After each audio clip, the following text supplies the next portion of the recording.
안녕하세요. 인생 사연입니다.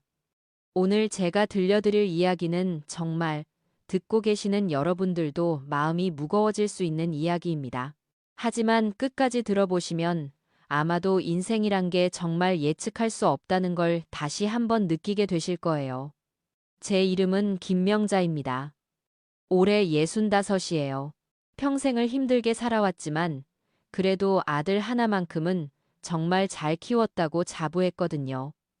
그런데 그 아들이 29의 나이에 먼저 세상을 떠났습니다.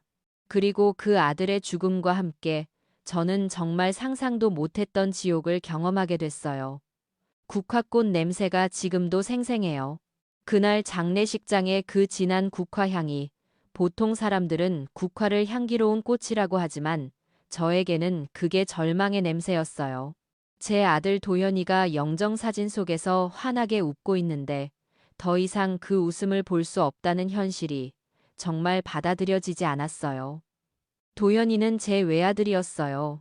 남편을 일찍 잃고 정말 온 힘을 다해서 키운 아이였거든요. 어릴 때부터 착하고 효성이 지극했던 아이였어요. 제가 힘들어하는 모습을 보면 항상 엄마, 괜찮아요. 제가 다 잘할게요. 라고 말하던 그런 아이였습니다. 그런 도현이가 결혼한 상대가 바로 윤미수였어요. 처음에는 솔직히 마음에 안 들었어요. 너무 차가운 느낌이었거든요. 하지만 아들이 좋아하니까 참았어요. 아들 행복이 제일 중요하다고 생각했으니까요. 미수는 겉으로는 예의 바른 며느리를 연기했어요. 친정어머니 앞에서, 그리고 사람들 앞에서는 정말 완벽한 며느리였거든요. 하지만 저와 둘이 있을 때는 완전히 다른 사람이었어요. 어머니, 도현이 오빠가 월급이 너무 적어서 힘들어요. 제 친구들 남편은 다 연봉이 얼마인데, 이런 식으로 은근히 불만을 표출했죠. 처음에는 젊은 사람이니까 그럴 수 있다고 생각했어요.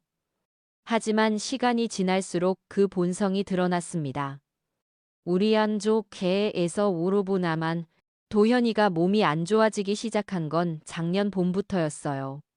처음에는 단순한 감기려니 했는데 자꾸 열이 나고 기운이 없어 하더라고요.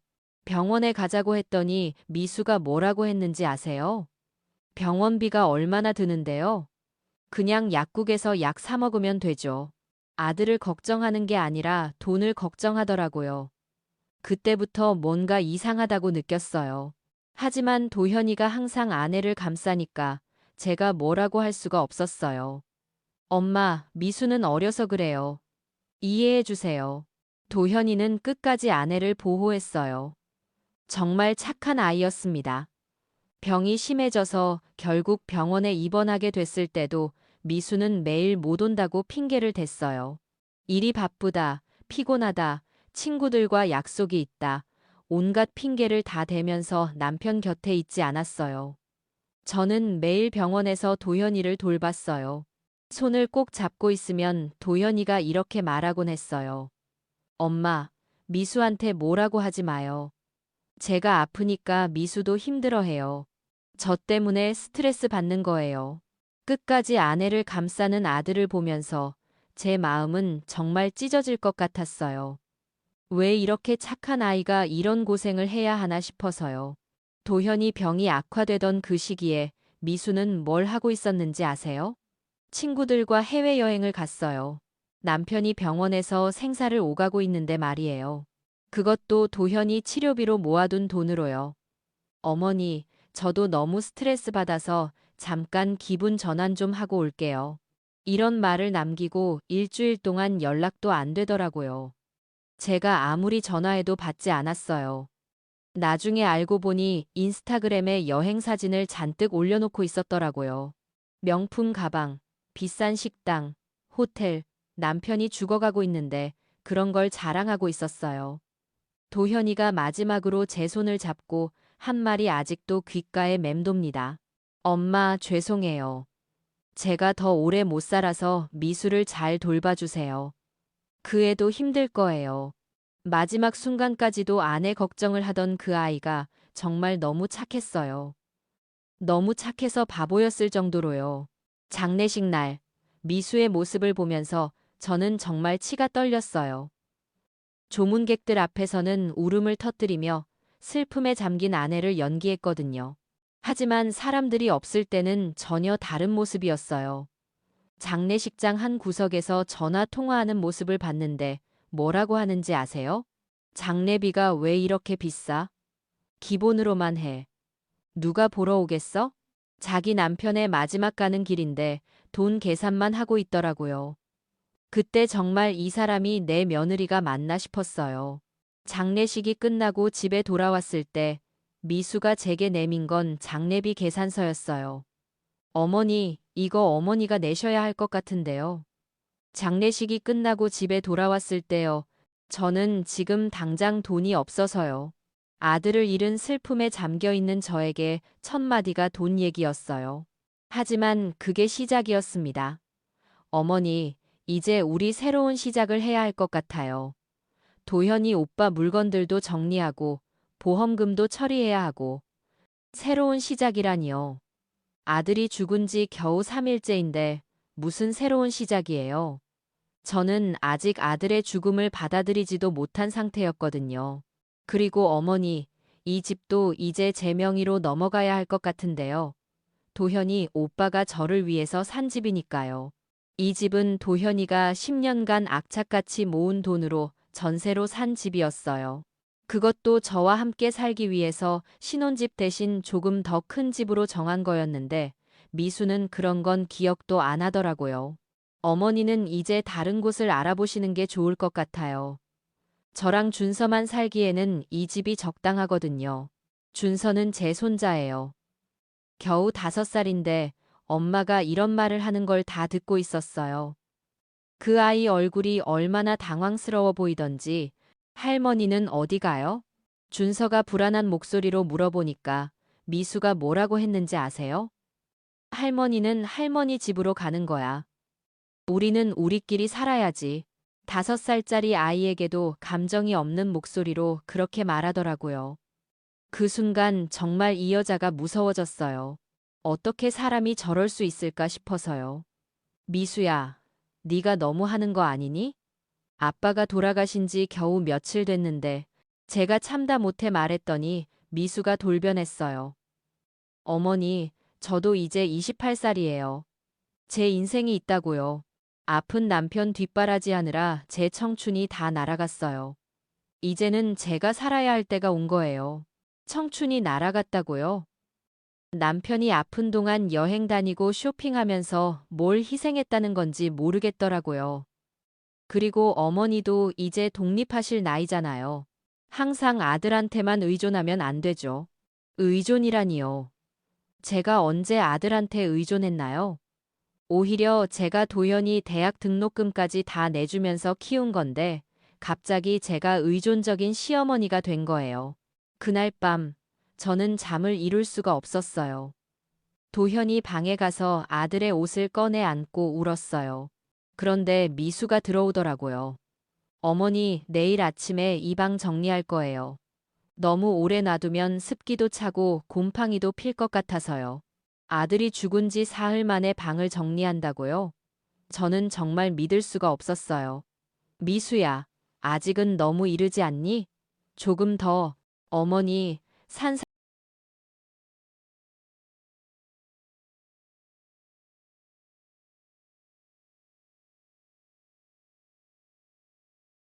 나쁜 영향이라는 건가요? 다음 날 아침, 미수는 정말로 도현이 방을 정리하기 시작했어요. 옷들을 쓰레기 봉투에 집어넣고 책들을 박스에 담고 마치 없던 사람을 지우는 것처럼요. 이 옷들은 기부할게요. 입을 사람도 없는데 계속 둘 수도 없잖아요. 제가 그 옷들을 보고 있는데 미수는 아무렇지도 않게 포장하고 있었어요. 그 중에는 제가 도현이 생일에 사준 셔츠도 있었고 도현이가 아껴 입던 정장도 있었어요. 미수야, 그 셔츠만은 어머니, 이런 식으로 하나하나 다 따지면 언제 끝나겠어요? 깔끔하게 정리하는 게 낫다고요. 그때 준서가 아빠 방에서 곰돌이 인형 하나를 꺼내 들고 왔어요. 엄마, 아빠가 준 곰돌이는 버리면 안 돼. 그러니까 미수가 아이한테 뭐라고 했는지 아세요? 준서야, 이제 아빠는 없어. 아빠 생각 그만하고 새로 시작하는 거야. 5살짜리 아이한테 이런 말을 하다니요. 준서는 곰돌이를 꼭 안고 울기 시작했어요. 아빠 없으면 안 돼. 아빠 올 거야. 아이가 그렇게 울어도 미수는 표정 하나 바뀌지 않았어요. 그냥 무감정하게 정리를 계속하더라고요. 어머니가 준서를 너무 응석바디로 키우셨나 봐요. 현실을 받아들여야죠. 현실을 받아들이라고요. 5살 아이한테 아빠가 죽었으니까 잊어버리라는 게 현실 받아들이기인가요? 그날 오후 미수는 보험회사 사람과 통화를 하고 있었어요. 도현이 생명보험 처리에 관한 얘기였는데 제가 들어보니까 보험금이 상당한 액수더라고요. 네, 맞아요. 수익자는 저로 되어 있어요. 언제쯤 받을 수 있을까요? 통화를 끝낸 미수는 갑자기 기분이 좋아 보였어요. 그리고 저한테 말했어요. 어머니, 다행히 도현이 오빠가 보험을 넉넉하게 들어놨네요. 당분간은 경제적으로 문제 없을 것 같아요. 당분간 문제 없다는 말이 무슨 뜻인지 알겠더라고요. 제가 끼어들 여지가 없다는 얘기였어요. 미수야, 그 돈은 준서를 위해서 써야 하는 거 아니야? 도현이가, 어머니, 제가 준서 엄마예요. 제가 알아서 할 거라고요. 그리고 다음 날 미수는 또 다른 폭탄 발언을 했어요. 어머니, 이제 정말 독립하실 때가 된 것 같아요. 언제까지 저희한테만 의존하실 순 없잖아요. 미수야, 나는 너희한테 의존한 적이 없어. 오히려 내가, 아니에요, 어머니. 어머니는 늘 도현이 오빠한테 의존해서 살아오셨어요. 이제는 어머니도 독립적인 삶을 사셔야죠. 이건 정말 말이 안 되는 소리였어요. 제가 언제 아들한테 의존했나요? 오히려 아들을 뒷바라지하느라 제 인생을 다 바쳤는데 갑자기 의존적인 시어머니가 됐다니요. 그리고 솔직히 말하면 어머니가 계시면 준서 교육에도 좋지 않은 것 같아요. 너무 응석바디로 키우시거든요. 제가 준서를 응석바디로 키운다고요? 제가 준서한테 해준 게 뭐가 있나요? 그냥 할머니로서 손자를 예뻐해 준 것뿐인데요. 그래서 어머니 방을 알아봤어요. 여기서 버스로 1시간 정도 거리에 괜찮은 원룸이 있던데 보증금도 많이 안 들고요. 원룸이라고요? 제가 평생 살던 집에서 쫓겨나서 원룸에서 살라는 거예요? 미수야, 그건 너무 하는 거 아니야? 이 집은, 어머니, 이 집은 법적으로 제 것이에요. 도현이 오빠가 저를 위해서 산 집이거든요. 법적으로 미수 것이라니요. 도현이가 전세금을 마련할 때 제가 얼마나 도움을 줬는지 모르나 봐요. 그것도 모르고 자기 혼자 산 집이라고 하다니요. 그날 밤 저는 정말 절망적이었어요. 아들을 잃은 슬픔도 가시지 않았는데 이제 집까지 잃게 됐다니요. 그것도 제가 그렇게 예뻐했던 며느리한테 말이에요. 도현이가 살아있었다면 이런 일이 벌어지지 않았을 텐데 왜 그 착한 아이가 먼저 가야 했을까요? 준서가 제 방으로 몰래 들어와서 말했어요. 할머니, 준서는 할머니랑 같이 살고 싶어요. 준서야, 할머니도 준서랑 같이 살고 싶어. 그런데 뭐라고 설명해야 할지 모르겠더라고요. 5살짜리 아이한테 엄마가 할머니를 쫓아내려고 한다는 말을 어떻게 해요? 엄마가 할머니 싫어해요? 아이가 이렇게 물어보니까 가슴이 찢어지는 것 같았어요. 그런 게 아니야, 준서야. 할머니는 잠깐 다른 곳에 가는 거야. 언제 돌아와요? 그건 할머니도 몰라. 준서가 제 목을 안고 울기 시작했어요. 그때 미수가 들어왔어요. 준서야, 왜 또 울어? 할머니한테 응석 부리면 안 된다고 했잖아. 엄마, 할머니 가면 안 돼요. 준서야, 할머니는 할머니 집으로 가는 거야. 우리는 우리끼리 살아야지. 미수는 준서를 제 품에서 떼어내려고 했어요. 그런데 준서가 더 꽉 안더라고요. 싫어. 할머니랑 같이 살 거야. 박준서, 그만해. 미수가 갑자기 소리를 질렀어요. 준서가 깜짝 놀라서 울음을 멈췄어요. 엄마가 안 된다고 하면 안 되는 거야. 알겠어? 5살짜리 아이가 얼마나 무서웠을까요? 준서는 떨면서 고개를 끄덕였어요. 그날부터 미수는 노골적으로 저를 내쫓으려고 했어요. 이사할 집도 알아봤다면서 부동산 전단지를 가져와서 보여주고 언제까지 이사 갈 건지 날짜까지 정해놓더라고요. 어머니, 다음 주 안에 이사 가시는 게 좋을 것 같아요. 너무 늦으면 좋은 집 다 나가거든요. 다음 주라니요. 제가 평생 모은 살림살이를 일주일 안에 정리하고 나가라는 거예요? 미수야, 그래도 너무 급하지 않니? 조금만 더 시간을. 어머니, 미룬다고 해서 상황이 바뀌는 건 아니에요. 빨리 정리하는 게 서로에게 좋다고요. 서로에게 좋다고요? 저한테는 전혀 좋지 않은데 무슨 소리인지 모르겠더라고요. 그런데 바로 그때였어요. 현관문을 두드리는 소리가 들렸어요. 미수가 나가서 문을 열었는데 갑자기 비명을 질렀어요. 으아! 무슨 일인지 몰라서 급하게 나가봤더니 문 앞에 한 남자가 서 있었어요. 그런데 그 남자를 보는 순간 저는 정말 기절할 뻔했어요. 도현이었어요. 아니, 도현이와 똑같이 생긴 남자였어요. 안녕하세요. 혹시 김명자 어머님 계신가요? 목소리까지 도현이와 똑같았어요. 저는 다리에 힘이 빠져서 벽에 기댔어요. 어머니가 누구세요? 설마 도현이 오빠 동생이라고 하는 건 아니죠? 미수가 떨리는 목소리로 물어봤어요. 네, 맞습니다. 저는 도현이 형의 동생 도석입니다. 어머님을 찾고 있었어요. 도석이라고요? 도현이한테 동생이 있었나요? 아니, 있었다면 제가 모를 리가 없는데. 저는 도현이한테 형제가 있다는 얘기 들어본 적이 없는데요. 미수가 의심스러운 눈으로 바라보면서 말했어요. 그럴 겁니다. 저희는 어릴 때 헤어졌거든요. 그 남자가 저를 보더라고요. 그리고 조심스럽게 다가왔어요. 어머님, 저를 기억하지 못하시는 게 당연해요. 하지만 저는 확실히 어머님의 아들입니다. 거짓말하지 마세요. 도현이 오빠 가족 얘기는 제가 다 알아요. 동생 같은 거 없어요. 미수가 소리쳤어요. 그런데 그 남자가 주머니에서 낡은 사진을 꺼냈어요. 이 사진을 보시겠어요? 그 사진을 보는 순간 저는 정말 충격을 받았어요. 어린 도현이와 똑같이 생긴 아이 둘이 찍힌 옛날 사진이었어요. 이건 도현이인데, 네, 맞습니다. 그리고 옆에 있는 아이가 저예요. 저희는 쌍둥이였어요. 쌍둥이라고요? 도현이한테 쌍둥이 동생이 있었다고요? 어, 어떻게 이런 일이, 도현이는 왜 아무 말도 안 했지? 형도 제가 살아있는지 몰랐을 거예요. 저희는 5살 때 헤어졌거든요. 그 남자가 천천히 설명하기 시작했어요. 어머님도 기억하실 거예요. 저희가 5살 때 아버지가 돌아가시고 생활이 너무 어려워졌잖아요. 그때 제가 잠깐 친척집에 맡겨졌는데, 맞아요. 그런 일이 있었어요. 남편이 갑자기 세상을 떠나고 쌍둥이 아들 둘을 혼자 키우기가 너무 힘들었거든요.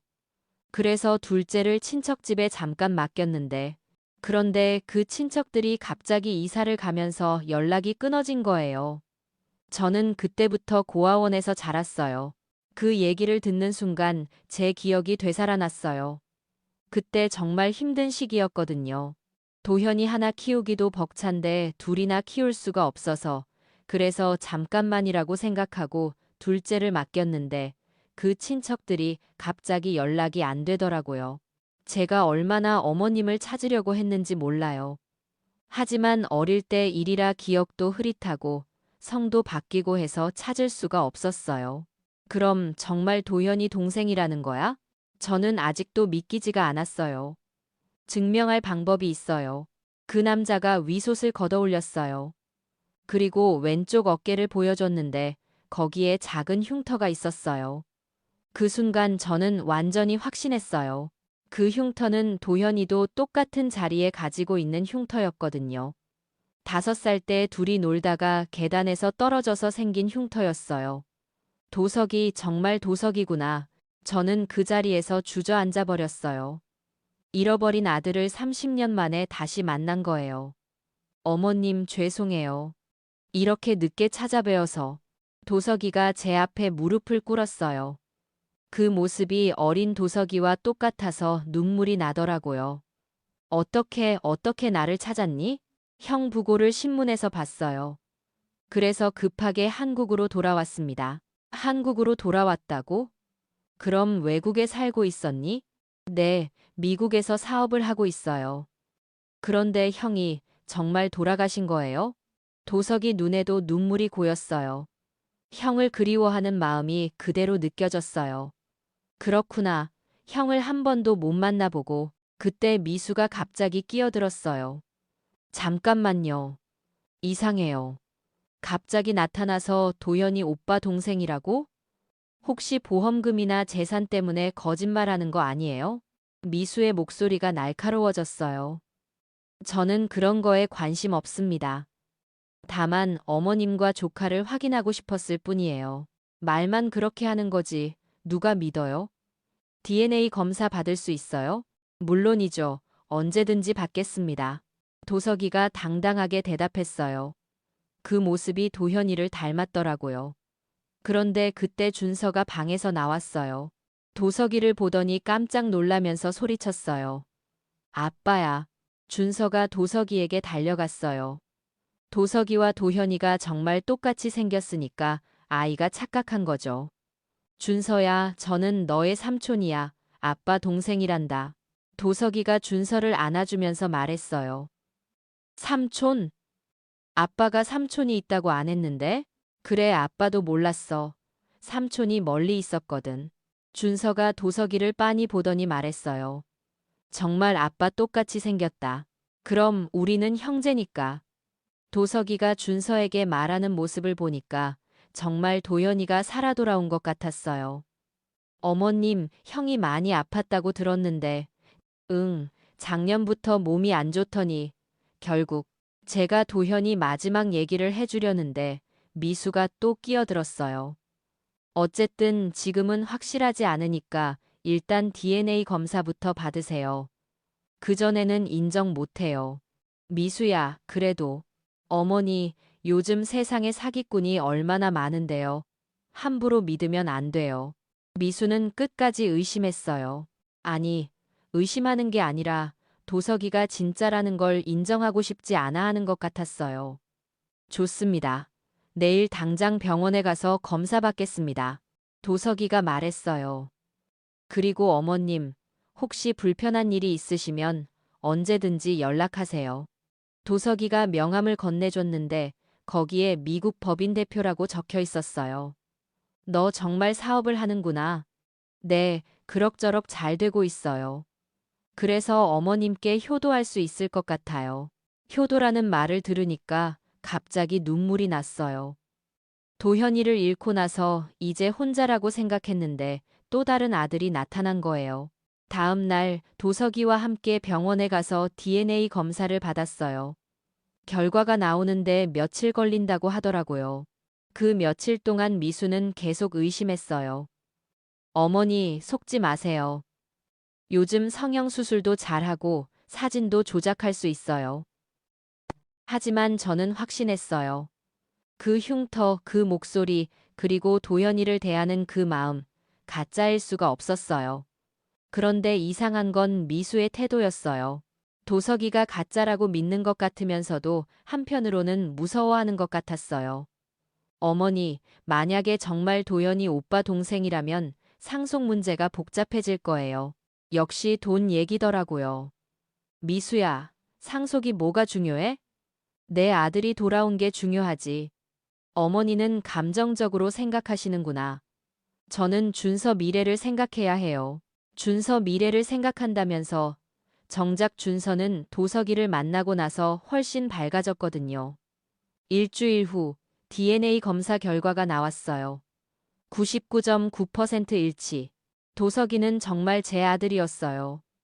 이제 믿으시겠어요? 도석이는 정말 제 아들이었어요? 도석이가 미수에게 말했어요. 그래도 뭔가 이상해요. 왜 하필 지금 나타난 거죠? 미수는 끝까지 의심했어요. 형 부고를 보고 바로 왔습니다. 만약 몇 년 늦었다면 어머님을 찾지 못했을 수도 있어요. 그 말이 맞았어요. 만약 도석이가 조금만 늦게 왔다면 저는 이미 미수에게 쫓겨나서 어디 있는지도 모르는 상태였을 거예요. 어머님, 혹시 요즘 힘든 일이 있으신가요? 도석이가 조심스럽게 물어봤어요. 아니야, 별일 없어. 저는 거짓말을 했어요. 도석이에게 미수 얘기를 하고 싶지 않았어요. 하지만 도석이는 뭔가 이상하다는 걸 눈치챈 것 같았어요. 어머님, 저와 함께 저녁이나 드실까요? 오랜만에 모자 상봉인데. 그러자. 저는 기뻤어요. 30년 만에 만난 아들과 함께 식사를 한다니요. 그런데 미수가 끼어들었어요. 어머니는 지금 소화가 안 되셔서 외식은 힘드실 거예요. 무슨 소화가 안 된다는 거예요? 저는 멀쩡한데요. 괜찮아, 미수야. 나는 괜찮아. 어머니, 병원에서 조심하라고 했잖아요. 병원에서 언제 조심하라고 했나요? 미수가 거짓말을 하고 있었어요. 그럼 집에서 시켜 드시죠. 제가 음식 주문할게요. 도석이가 배려해줬어요. 식사를 하면서 도석이가 그동안 어떻게 살았는지 얘기해줬어요. 난 공부를 열심히 해서 장학금으로 하더라고요. 정말 힘들었을 텐데. 괜찮아요, 어머님. 그래도 이렇게 다시 만났잖아요. 도석이는 도현이처럼 이야기 많이 해주세요. 저는 형에 대한 기억이 별로 없어서요. 그래서 저는 도현이 얘기를 많이 해줬어요. 어릴 때부터 얼마나 착했는지, 얼마나 효자였는지. 그런데 도현이 마지막 얘기를 할 때 목이 메었어요. 형이 많이 아팠나요? 응, 작년부터 몸이 안 좋더니. 그때 미수가 갑자기 말을 끊었어요. 너무 슬픈 얘기는 그만해요. 어머니가 또 우시겠어요. 미수가 왜 그런 말을 하는지 모르겠더라고요. 오히려 도석이가 형 얘기를 듣고 싶어 하는데요. 그날 밤 도석이가 가면서 말했어요. 어머님 내일 다시 뵐게요. 그리고 혹시 필요한 거 있으시면 언제든지 연락하세요. 정말 고마웠어요. 30년 만에 만난 아들이 이렇게 효성스럽다니요. 다음 날 아침 미수가 저한테 말했어요. 어머니, 그 사람 너무 믿지 마세요. 왜? 내 아들인데. DNA가 맞다고 해서 다 믿을 건 아니에요. 30년 동안 어디서 뭘 했는지도 모르는 사람인데요. 미수야, 너무 의심하지 마. 좋은 아이야. 그래도 조심하는 게 좋아요. 혹시 돈 달라고 하면 절대 주시면 안 돼요. 돈 달라고 하면 안 준다고요? 제 아들한테 왜 돈을 못 줘요? 그런데 며칠 후 도석이가 정말 놀라운 얘기를 했어요. 어머님, 형방을 한번 볼 수 있을까요? 물론이지. 그런데 미수가 벌써 정리를 많이 해버렸어. 도석이가 도현이 방에 들어가더니 여기저기 살펴보기 시작했어요. 뭔가 찾는 게 있니? 형이 뭔가 남겨놓았을 것 같아서요. 그러더니 갑자기 침대 밑을 들여다보더라고요. 어머님 여기 뭔가 있어요. 침대 밑에서 작은 나무 상자를 꺼냈어요. 저도 처음 보는 상자였어요. 이게 뭐지? 상자를 열어보니까 통장들과 편지가 들어있었어요. 어머님께 라고 쓰인 편지가 있었어요. 도연이 필체였어요. 이거 도연이가 쓴 편지야. 떨리는 손으로 편지를 펼쳤어요. 어머님께 죄송합니다. 제가 이런 편지를 쓰게 될 줄 몰랐어요. 하지만 만약 제게 무슨 일이 생기면 어머님께서 이 편지를 보실 거라고 생각해요. 먼저 미수에 대한 얘기를 해야겠어요. 저는 미수가 저를 사랑하지 않는다는 걸 알고 있었어요. 미수는 처음부터 돈 때문에 저와 결혼했어요. 제가 아프기 시작하면서 그 본성이 더 드러났어요. 저는 죽어가면서도 미수를 용서했어요. 하지만 어머님과 준서만은 미수에게 맡길 수 없어요. 이 상자 안에 있는 통장들은 제가 몰래 모은 돈이에요. 절대 미수에게 알려주시면 안 돼요. 그리고 하나 더, 저에게는 쌍둥이 동생이 있어요. 어릴 때 헤어져서 지금까지 찾지 못했지만 언젠가는 나타날 거라고 믿어요. 만약 제가 죽고 나서 도석이라는 사람이 나타나면 그가 제 동생이에요. 왼쪽 어깨에 작은 흉터가 있을 거예요. 어머님, 미수에게 속지 마세요. 그리고 준서를 부탁드려요. 편지를 다 읽고 나서 저는 완전히 충격을 받았어요. 도현이가 다 알고 있었다는 거예요. 어머님, 형이 모든 걸 알고 있었네요. 도석이도 놀란 표정이었어요. 통장을 확인해 보니까 상당한 금액이 들어 있었어요. 도현이가 미수 모르게 조금씩 모은 돈이었어요. 이 돈은 도현이가 우리를 위해서 모은 거구나. 그때 미수가 방으로 들어왔어요. 뭐 하고 있어요? 아, 미수야. 도현이가. 뭔 상자예요? 그게 뭐예요? 미수가 상자를 보더니 눈이 변했어요. 혹시 그 안에 돈이 들어 있어요? 그건 네가 알 필요 없어. 제가 상자를 감쌌어요. 어머니, 제가 도현이 오빠 아내인데 왜 알 필요가 없어요? 보여주세요. 자서나문자 상자를 감쌌어요. 이건 어머님 것입니다. 도석이가 미수를 막았어요. 당신이 뭔데 그런 말을 해요? 도현이 오빠 재산은 법적으로 제 것이에요. 이 돈은 형이 어머님을 위해서 따로 모신 거예요. 그래도 도현이 오빠 돈이면 제 것이죠. 미수가 상자를 뺏으려고 했어요. 그런데 도석이가 미수의 손을 잡았어요. 안 됩니다. 손 놔요. 남의 재산에 손대지 마세요. 남의 재산이라니요? 저도 형의 동생이에요. 동생이라고 해서 재산에 권리가 있는 것도 아니고. 그때 도석이가 편지를 보여줬어요. 이것부터 읽어보세요. 미수가 편지를 읽더니 얼굴이 새하얘졌어요. 이게 뭐예요? 거짓말이잖아요. 거짓말이라요.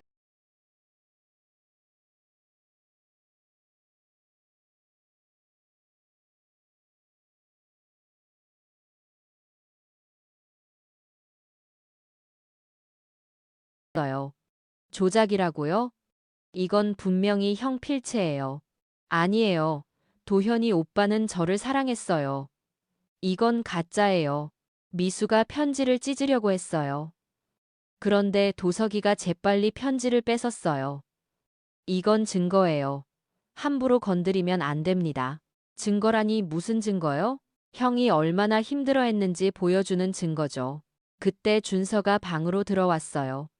왜 소리 질러요? 아이가 무서워하는 걸 보니까 마음이 아팠어요. 준서야, 괜찮아. 어른들이 잠깐 얘기하는 거야. 도석이가 준서를 달래줬어요. 삼촌, 엄마가 왜 화나요? 엄마가 조금 놀란 거야. 그런데 미수가 갑자기 준서를 끌고 가려고 했어요. 준서야, 방으로 가자. 엄마, 나는 삼촌이랑 있을래요. 안 돼, 당장 방으로 가.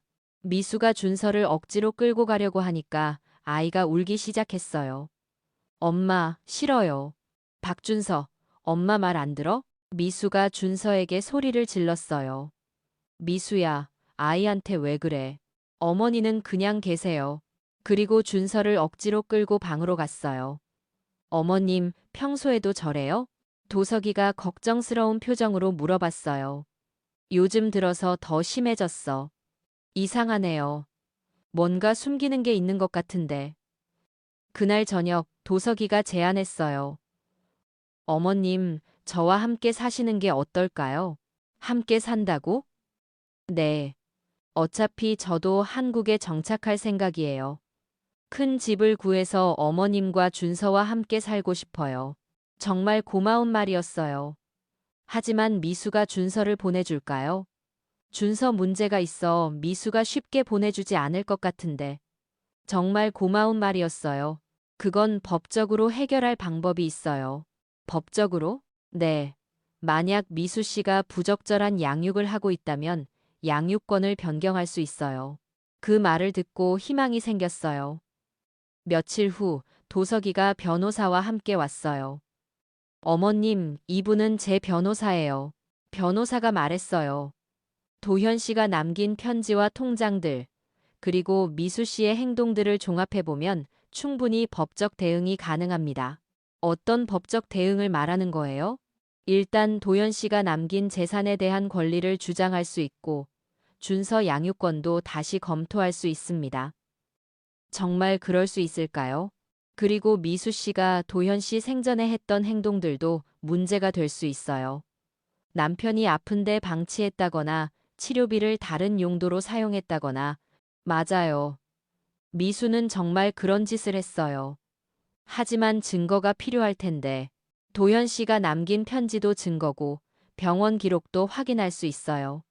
그리고 주변 사람들 증언도 받을 수 있고요. 정권 개공 변호사가 자신 있게 말했어요. 그날 밤 미수에게 얘기했어요.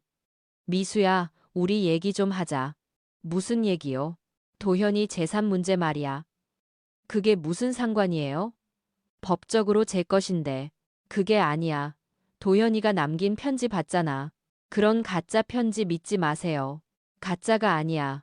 도현이가 직접 쓴 거야. 어머니도 그 사람한테 속으시는구나. 정말 실망이에요. 미수는 끝까지 인정하지 않았어요. 그리고 어머니, 이제 정말 이사 가세요. 더 이상 미룰 수 없어요.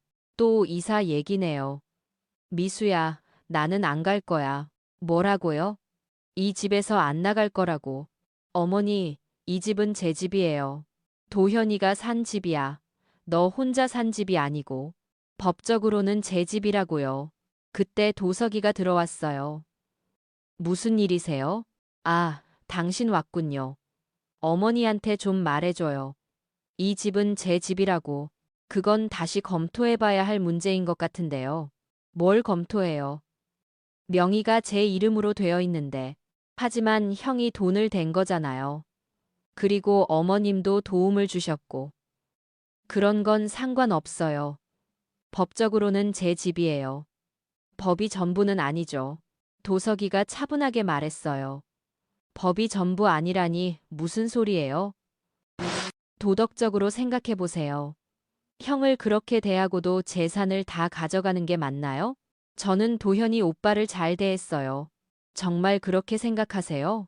도석이가 미수를 똑바로 바라봤어요. 당연하죠. 저는 좋은 아내였어요. 그럼 형이 왜 그런 편지를 썼을까요?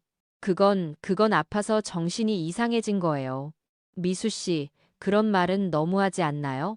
너무하다고요? 당신이 너무해요. 갑자기 나타나서 우리 가정을 파괴하려고 하고. 가정을 파괴한다고요? 이미 미수가 다 파괴해놨는데요. 저는 가정을 파괴하려는 게 아니에요. 다만 형의 유언을 지키고 싶을 뿐이에요. 유언이라니요. 그런 건 법적 효력도 없어요. 법,